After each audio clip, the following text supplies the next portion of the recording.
Baik, selamat siang Bapak. Saya Rufina Emilia Jelita, mahasiswa kelas A semester 4 jurusan Sosiologi. Di sini saya ingin menjelaskan realitas sosial berkaitan dengan keagamaan yang dihubungkan dengan wabah corona.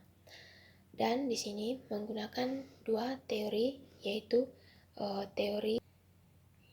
teori struktur basis dan suprastruktur mass.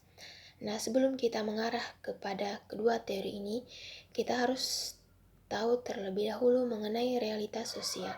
Kita ketahui bahwa realitas sosial merupakan segala hal atau gejala yang terjadi dalam kehidupan masyarakat atau faktor-faktor yang berdasarkan kenyataan real yang terjadi di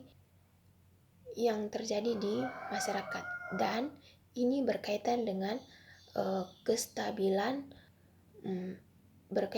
kestabilan yang secara normal ataupun tidak normal, dalam hal ini keadaan atau pola-pola hubungan masyarakat.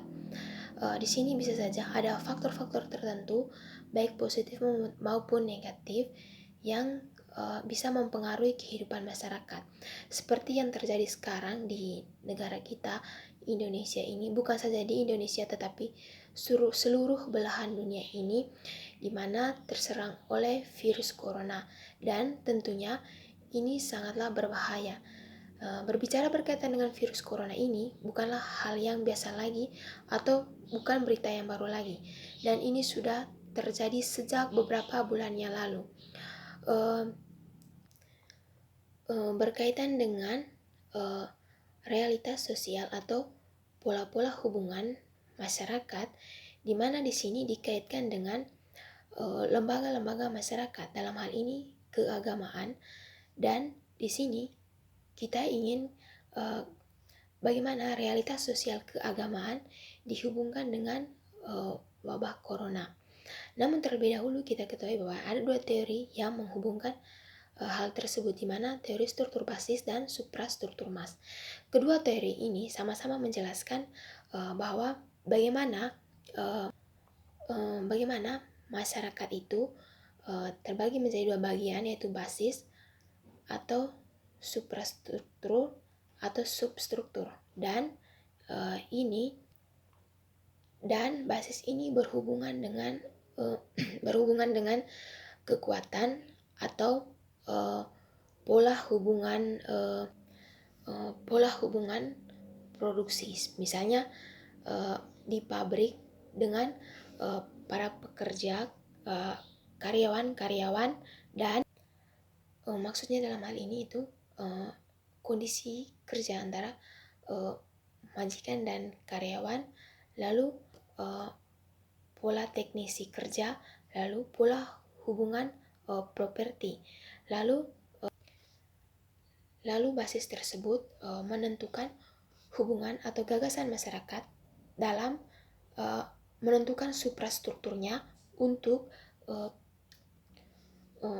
bisa dikaitkan satu sama lain. Dalam hal ini dari sistem sosial politik, lalu sistem agama, sistem ekonomi, sistem sosial budaya, dan hal-hal yang berkaitan dengan lembaga masyarakat.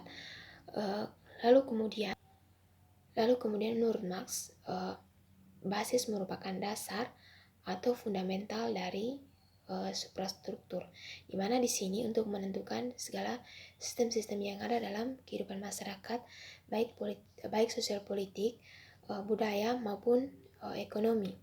Lalu yang ingin dikaji dalam pembahasan ini adalah bagaimana realitas sosial keagamaan dikaitkan dengan wabah corona tersebut. Kita ketahui bahwa berbicara mengenai wabah corona ini merupakan yang bisa dikatakanlah virus ini sangat menakutkan, karena dunia kita sekarang ini sedang diserang oleh virus yang secara kasat mata kita tidak bisa mengetahui, dia bersifat abstrak.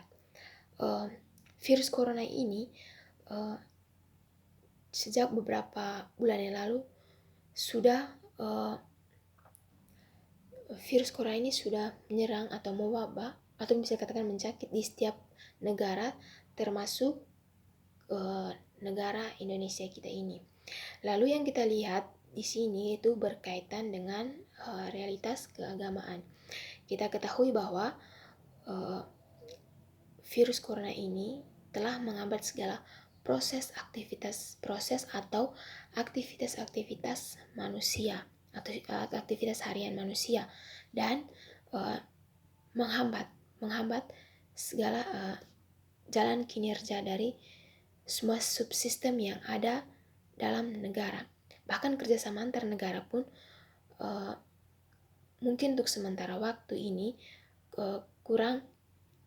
bukan kurang tetapi belum bisa dijalankan dengan baik, karena di sini pemerintah pusat maupun daerah masing-masing mengurus keberadaan negaranya, karena itu tadi serangan dari virus tersebut.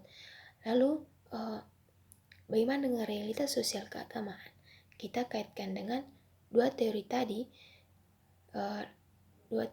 yang berhubungan dengan wabah corona. Kita ketahui bahwa keberadaan agama ini supaya kita bisa saling memahami, saling menyayangi, saling memberikan pedoman atau nilai-nilai moral yang baik dan bermakna atau bermanfaat satu sama lain. Dan juga yang terjadi sekarang ini adanya sedikit konflik. Maksudnya di sini adanya saling menyalahkan akan keberadaan virus corona ini, yang saling menuding bahwa keberadaan virus corona ini dikarenakan akibat dari dosa dari negara tersebut. Namun yang di sini kita ingin menjelaskan bahwa yang kita hadapi ini adalah situasi yang begitu gawat. Lalu bagaimana kita mengatasinya? Dan kita lihat dari realitas sosial agama. Kita ketahui bahwa bagi umat Kristen yang sebentar lagi merayakan pekan sucinya, dan juga umat Islam yang merayakan umat Islam atau Muslim yang merayakan bulan puasa Ramadan, dan biasanya setelah itu mereka melakukan mudik. Namun yang terjadi sekarang kita lihat dari situasi ini tentunya tidak memungkinkan, dan otomatis segala perayaan akan tentunya segala perayaan besar kita akan dirayakan di rumah masing-masing, atau juga bisa melalui siaran-siaran televisi secara langsung. Di sini tujuannya bukan bermaksud untuk kita menghindari segala perayaan tersebut, tetapi di sini kita berusaha untuk bisa menghindari atau melindungi diri kita dari virus tersebut agar tidak menimbulkan korban yang banyak dari virus tersebut. Dan juga seperti himbauan dari pemerintah agar kita masyarakat harus lebih was-was atau lebih mengantisipasi akan keberadaan virus tersebut. Dan berkaitan dengan hubungan dengan agamanya tadi, kita seharusnya dimana kita tuh harus lebih waspada. Kita tahu bahwa virus corona ini bukan saja mengubah kehidupan kita manusia, tetapi juga mengubah tata atau cara beribadah kita. Dari situasi ini, dengan melihat kondisi sekarang bahwa wabah virus corona yang berdampak dalam kehidupan keagamaan manusia, tentunya ini sangat menyedihkan dan menyakitkan, apalagi sebentar lagi merayakan perayaan pekan suci bagi umat Kristen dan juga bagi umat Islam yang merayakan pekan puasa bulan Ramadan. Dan mengingat himbauan dari pemerintah untuk kita sebagai masyarakat untuk bisa melindungi diri masing-masing agar untuk sementara waktu realitas sosial keagamaan kita ini untuk sementara di dalam rumah, dan kita bisa melihat langsung di siaran-siaran yang ada di televisi. Dan juga masyarakat sangat diharapkan untuk bisa bekerja sama yang baik dengan pemerintah agar tidak mengabaikan apa yang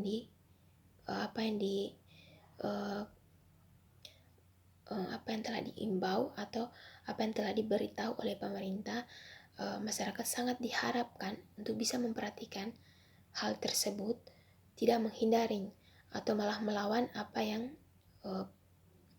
diberitahu oleh pemerintah, karena ini semua bertujuan untuk menyelamatkan kita semua dan agar tidak adanya lagi bertambah korban dari COVID-19 ini, serta agar kondisi negara kita bisa stabil seperti biasanya, dan kita bisa mengikuti perayaan atau ibadah di masing-masing tempat doa kita pada umumnya.